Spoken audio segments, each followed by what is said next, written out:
Ouverture en E4. Classique. La défense Pirc, ça se joue encore ça. Bah la preuve, je viens de le faire.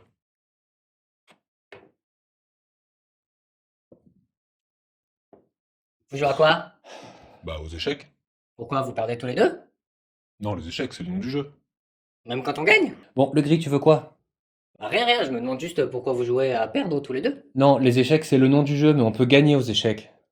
Eh bah c'est compliqué, hein. Moi quand je joue au solitaire, bon je suis tout seul, mais au moins je gagne. Bon, j'ai plus envie de jouer. Ouais, non, moi non plus. On se fait un solitaire?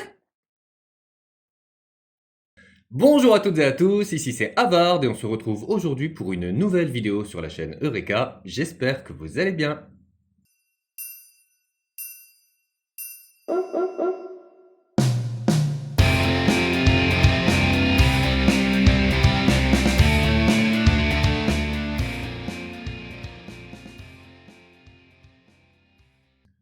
Vous voulez un petit secret? En fait, on a vachement galéré à écrire cet épisode. Non pas qu'on soit à court de sujets ou même à court d'idées, hein, même si certains en manquent plus que d'autres. Tu dis ça pour moi? Non, en fait, on a pas mal hésité parce qu'on a eu beaucoup de propositions et de votes dans les commentaires. Et d'ailleurs, merci pour ça. On nous a demandé de l'univers du jeu, des sports insolites, des faits historiques aussi, des personnages célèbres. Du coup, on avait quand même pas mal de choix. Mais comme je ne peux tourner qu'un seul épisode par semaine, il a bien fallu qu'on se décide. Du coup, on a décidé de tirer à la courte paille. Jouer ça sur le hasard, c'est un peu dommage. Ouais, bon, ok. Du coup, on a finalement décidé de se faire une bonne vieille partie de jeu de paume pour décider de qui écrirait cette vidéo. Oui, mais bon, mettre en compétition nos simples attributs physiques. Oui, bon, ok, voilà. Du coup, on s'est rabattu sur les échecs. Pour déterminer qui choisirait? Non, on s'est juste rabattu sur les échecs. En vrai, l'avantage, comme on en a brièvement parlé sur la vidéo de la pierre au pixel, de l'univers du jeu, les échecs peuvent être et un sport et un jeu. Ils sont présents dans l'histoire depuis plus de 1500 ans et certains joueurs d'échecs sont devenus des personnages célèbres et sont connus de personnes même qui ne pratiquent pas forcément la discipline. Du coup, on coche toutes les cases. Les cases de l'échiquier. Oui, pas les tiennes, hein, sinon il en manquerait quelques-unes. Bref, bienvenue sur un nouvel épisode pour les sports insolites, l'univers du jeu ou les faits historiques, comme vous voulez. C'est parti et bonne vidéo.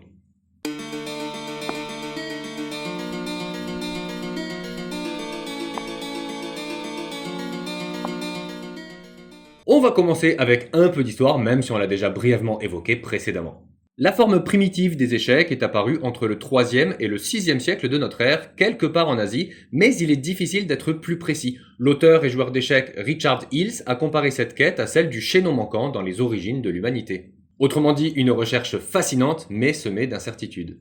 Ce que l'on sait, c'est que le berceau des échecs se situe en Asie autour de 3 grandes zones, l'Inde, la Chine et la sphère iranienne, comprenant les territoires situés entre les deux premières et traversés par des routes commerciales comme la fameuse route de la soie. Dont on a également parlé sur un épisode précédent. En même temps, on commence à avoir parlé de pas mal de trucs. Les gars, vous allez m'interrompre comme ça pendant toute la vidéo?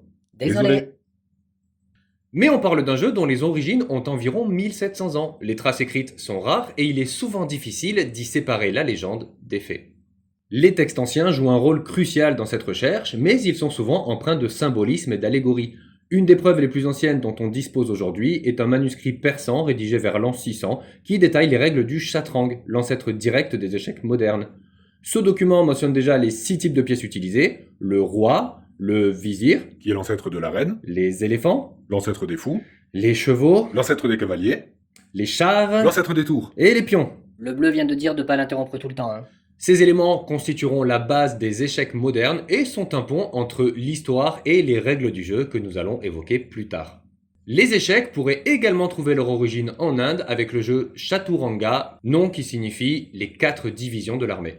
Ce jeu de plateau qui aurait inspiré le chatrang et dont le nom est assez proche reflète la stratégie militaire de l'époque avec des unités représentant l'infanterie, la cavalerie, les éléphants et les chars. Mais d'autres hypothèses pointent vers des influences chinoises avec le xianqi ou encore japonaises avec le shogi. Ces influences croisées et l'absence de certitude absolue font des échecs la preuve vivante de la complexité des échanges culturels en Asie ancienne. Malgré tout, le jeu finira par sortir de ses frontières. C'est au 8e siècle, avec la conquête islamique, que les échecs atteignent l'Europe par l'Espagne et l'Italie. Les Arabes, ayant eux-mêmes hérité du chatrang, jouent alors à une version légèrement modifiée. Au fil des siècles, le jeu s'adapte à la culture européenne et des modifications sont apportées aux règles et aux pièces, comme l'a relevé M. Pourpre. On y voit notamment apparaître la dame ou reine qui remplace le vizir et devient la pièce la plus puissante du jeu. Au XVe siècle, les échecs prennent enfin la forme que nous leur connaissons aujourd'hui avec les règles modernes comme la possibilité pour la reine et les fous de se déplacer librement sur le plateau. Et tout ça nous ramène à notre prochain sujet, les règles du jeu. Comment joue-t-on et pourquoi ces règles établies au fil des siècles font des échecs un jeu universellement apprécié? Découvrons tout ça ensemble.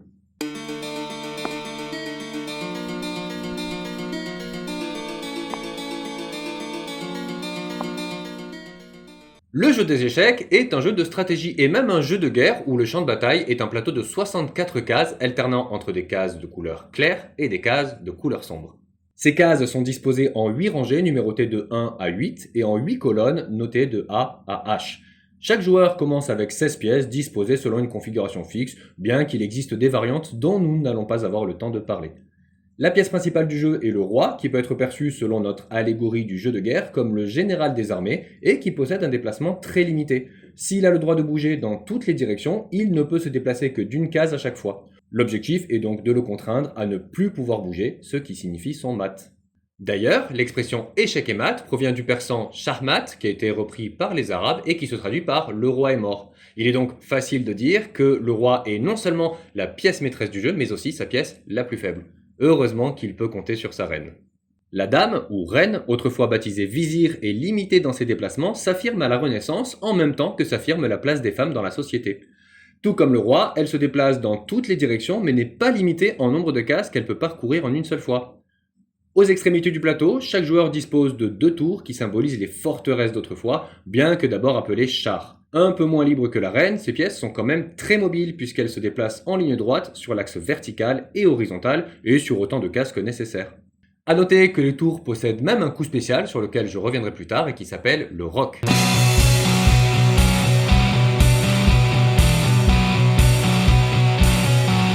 À côté du roi et de la dame, À côté du roi et de la dame, les joueurs disposent de 2 fous.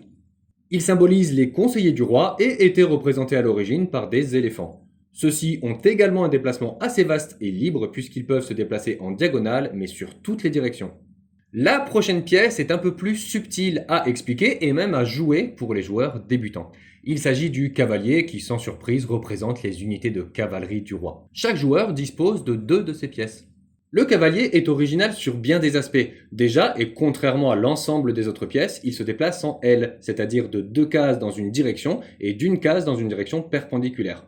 De plus, une pièce qui se situerait sur son passage ne le gênerait pas. Le cavalier pourrait sauter par-dessus tant que cette destination n'est occupée par aucune pièce alliée. Petite parenthèse, si vous avez vu l'épisode sur l'avènement des robots, vous avez déjà entendu parler du turc mécanique. Eh bien, la supercherie était notamment réalisée autour de ce qu'on appelle le problème du cavalier.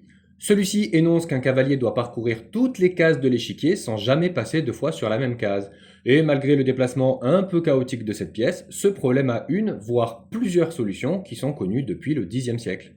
Et enfin, la dernière pièce est le pion, au nombre de 8, qui représente l'unité de fantassin. Les pions ne peuvent se déplacer que d'une case à chaque tour et uniquement vers l'avant. En plus de son nombre, les pions disposent de 2 particularités. La première est qu'ils ne peuvent manger des pièces adverses que par la diagonale, et la seconde est que s'ils atteignent le bord adverse de l'échiquier, ils se transforment en dames, et ce sans limite de nombre. Puisqu'il y a 8 pions et une dame dans chaque jeu, une partie pourrait se finir avec 18 reines sur l'échiquier. Bon, j'avoue que c'est assez rare quand même, et c'est même jamais arrivé dans une partie officielle.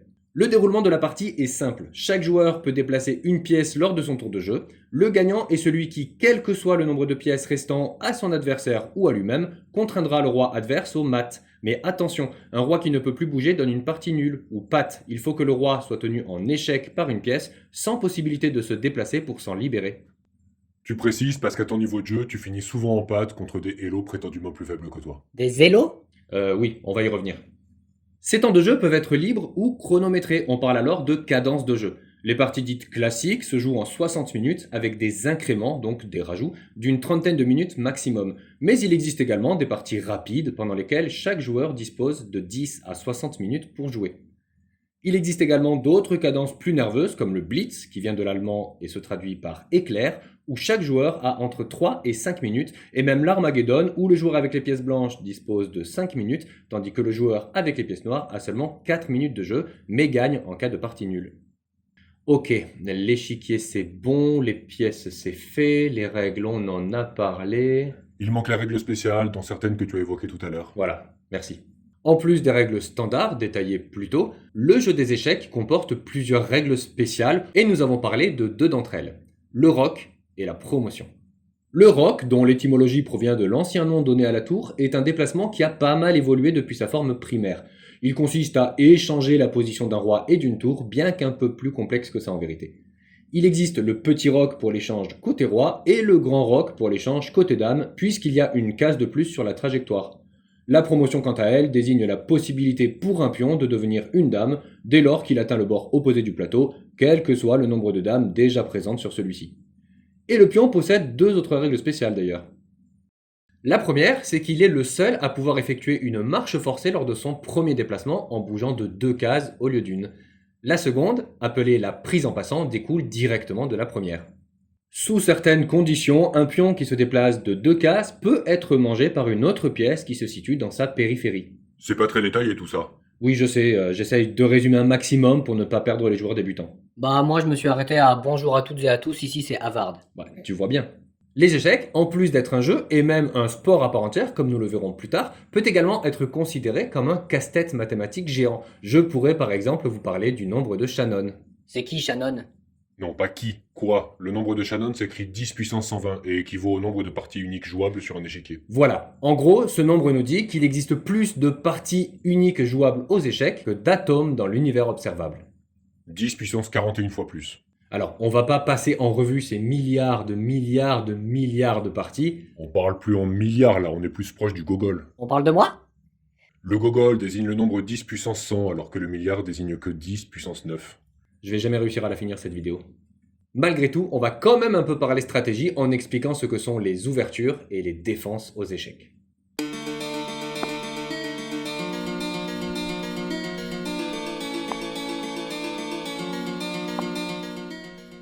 Il s'agit de séquences de coups joués dès le début de la partie et qui va finalement définir la stratégie de chacun des joueurs. L'ouverture des blancs, puisque les blancs commencent toujours la partie, va permettre aux joueurs de développer ses premières pièces selon le schéma tactique choisi. Et la défense des noirs, en réponse à l'ouverture de son adversaire, va tenter de le bloquer tout en développant son propre jeu. Quelqu'un qui ne serait pas familiarisé avec les échecs pourrait penser que les pièces sont développées un peu aléatoirement sur l'échiquier, mais il n'en est rien. Chaque déplacement s'inscrit dans une stratégie d'ouverture et chacune d'entre elles peut être contrée par une ou plusieurs défenses appropriées. Il est évidemment impossible pour moi de vous parler de toutes les ouvertures et de toutes les défenses existantes aux échecs, mais je ne résiste pas à l'envie de vous en montrer au moins une, ne serait-ce que pour vous montrer à quel point les échecs peuvent être techniques et fascinants. On va parler d'un grand classique avec l'ouverture italienne. C'est personnellement ce que je joue le plus souvent. Comme beaucoup de joueurs débutants d'ailleurs. Débutant, j'étais en train de gagner tout à l'heure. Hein. Les parties italiennes sont caractérisées par une ouverture pion E4, cavalier F3 et fou C6.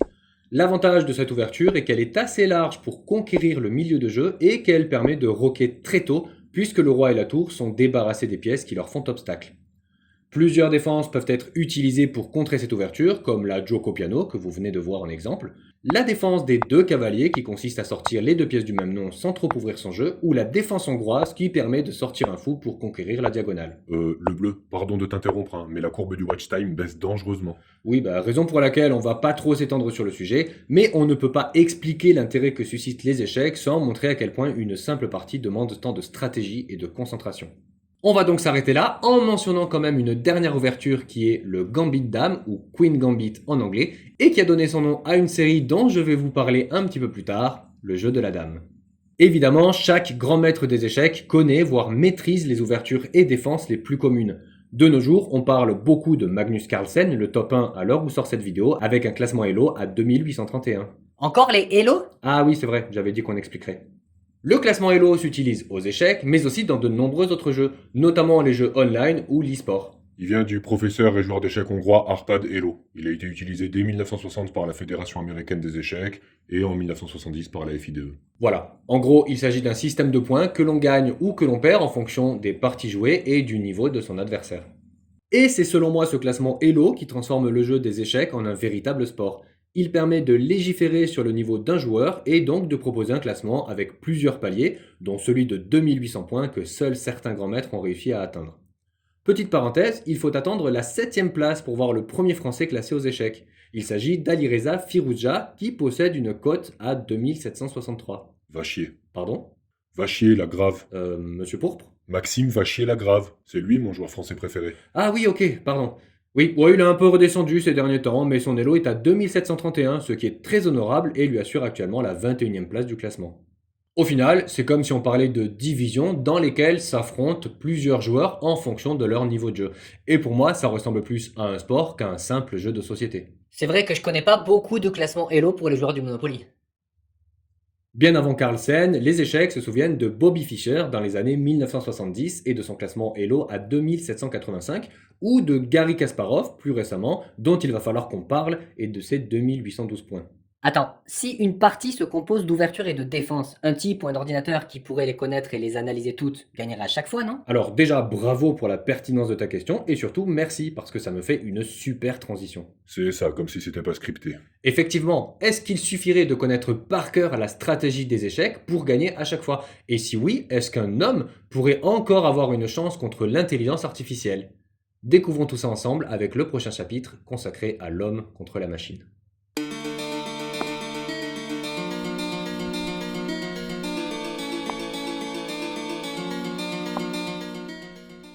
Comme vu précédemment et au travers de l'épisode L'avènement des robots, l'idée de créer une machine capable de battre l'être humain aux échecs remonte au XVIIIe siècle avec le fameux Turc mécanique qu'on ne présente plus sur cette chaîne. Mais la supercherie ou la fiction vont vite être rattrapées par la réalité. En effet, le mathématicien Claude Shannon, à qui on doit le fameux nombre de Shannon dont nous avons parlé précédemment, écrit en 1949 un article qui va bouleverser le monde des échecs. En effet, il y décrit son algorithme Minimax et son analyse sur les types de recherches que l'on peut faire exécuter par un ordinateur. Il y dévoile également les défis théoriques qu'il faudra relever pour que cet ordinateur soit capable de battre l'homme un jour.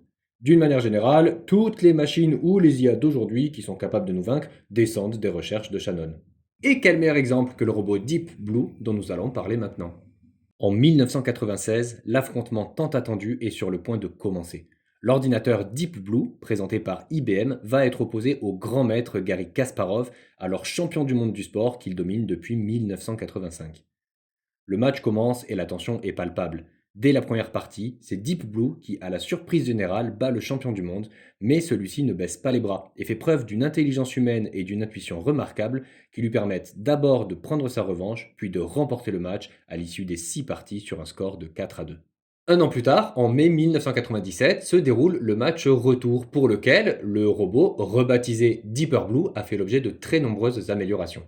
Il est désormais capable de calculer 200 millions de positions par seconde, ce qui contraint Garry Kasparov à la défaite à l'issue des 6 parties, sur un score de 3,5 à 2,5 pour Deeper Blue. On attribue souvent cette victoire de la machine à un coup imprévisible joué en pleine partie et qualifié d'anti-kasparovien par les experts, à tel point qu'une controverse voit le jour. Le grand maître, estimant que seul un joueur humain serait capable d'un tel coup, va demander les enregistrements des parties à IBM qui ne les remettra que partiellement, invoquant un bug qui serait à l'origine de ce coup de maître et certifiant qu'aucun humain n'a pris le contrôle de l'ordinateur pendant cette partie. Depuis cet affrontement, l'intelligence artificielle a fait énormément de progrès et certaines IA comme Stockfish ou AlphaZero font désormais partie intégrante des échecs. Et s'ils ne sont plus considérés comme des adversaires directs de l'homme, ils sont plutôt utilisés comme des outils pour chaque joueur désireux de s'améliorer et de progresser. Pour les plus curieux, je vous mets les liens en description de toutes les parties jouées par Garry Kasparov contre Deep Blue et je vous invite fortement à aller les voir, elles sont vraiment passionnantes et très intéressantes lorsqu'on s'intéresse de près aux échecs.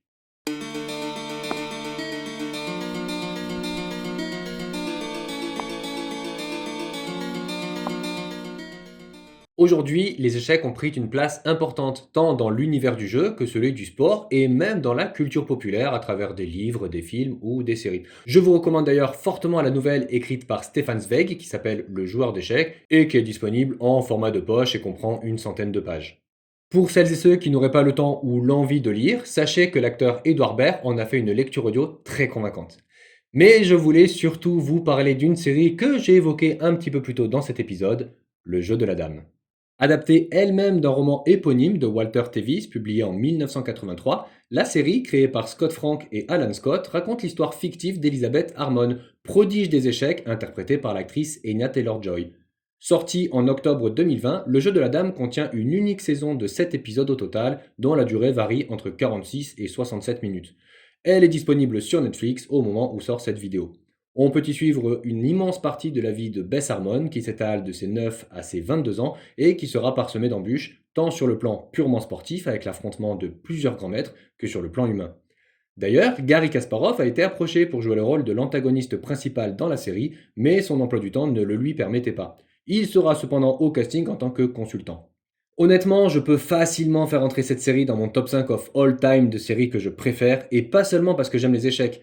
Tout du casting jusqu'à la mise en scène en passant par les décors, les scénarios ou la bande originale est une franche réussite. Vraiment, je vous conseille d'aller voir cette pépite pour celles et ceux qui ne l'auraient pas encore vue, que vous soyez fan des échecs ou non. N'oubliez pas de revenir me dire en commentaire si vous l'avez aimé ou pas, ou de me le dire dès à présent pour celles et ceux qui l'auraient déjà vu. Le jeu de la dame a reçu les éloges de la communauté des échecs et a grandement relancé la popularité du jeu. D'ailleurs, la recherche des mots-clés jeu d'échecs sur internet a augmenté de 273% après la diffusion de la série. Alors qu'il s'agisse d'un simple jeu, d'un véritable sport compétitif ou d'une passion, les échecs continuent de nous fasciner et ce, près de 1700 ans après leur création. Comme je vous l'ai déjà dévoilé plus tôt, notamment dans d'autres épisodes comme ceux consacrés à l'univers du jeu, je suis moi-même un grand gamer dans l'âme. Alors je joue aux échecs bien sûr, mais aussi aux wargames qui pour moi sont les descendants directs de ce jeu de stratégie qui mêle habileté de l'esprit et art de la guerre et dont je pense faire une vidéo prochainement. En attendant, c'est la fin de cette vidéo consacrée aux échecs. Je sais qu'elle est un petit peu plus ciblée que les vidéos que je sors d'habitude, mais j'avais vraiment envie d'en faire un épisode. Sachez quand même qu'il existe d'autres épisodes plus génériques, donc par exemple celui sur l'univers du jeu, que je vous invite fortement à aller voir si ce n'est pas déjà fait. Un super épisode en plus. Oui, et pourtant un des moins regardés sur la chaîne actuellement. Oui, mais il est jamais trop tard pour bien faire. D'ailleurs, en parlant de bien faire, n'hésitez pas à vous abonner à cette chaîne, à liker cette vidéo et à la partager à votre entourage. Nous allons bientôt franchir les 500 abonnés, ce qui m'ouvre de toutes nouvelles perspectives, me permettrait d'investir dans du matériel plus performant et surtout de consacrer davantage de temps au projet. Merci à celles et à ceux qui le feront. J'espère que tout ça vous a plu, je vous remercie infiniment pour votre visionnage. Restez bien jusqu'à la fin de cette vidéo pour me dire quel thème vous souhaiteriez que j'aborde pour la semaine prochaine. D'ici là, passez bien le bonjour de ma part à tous vos proches et prenez soin de vous.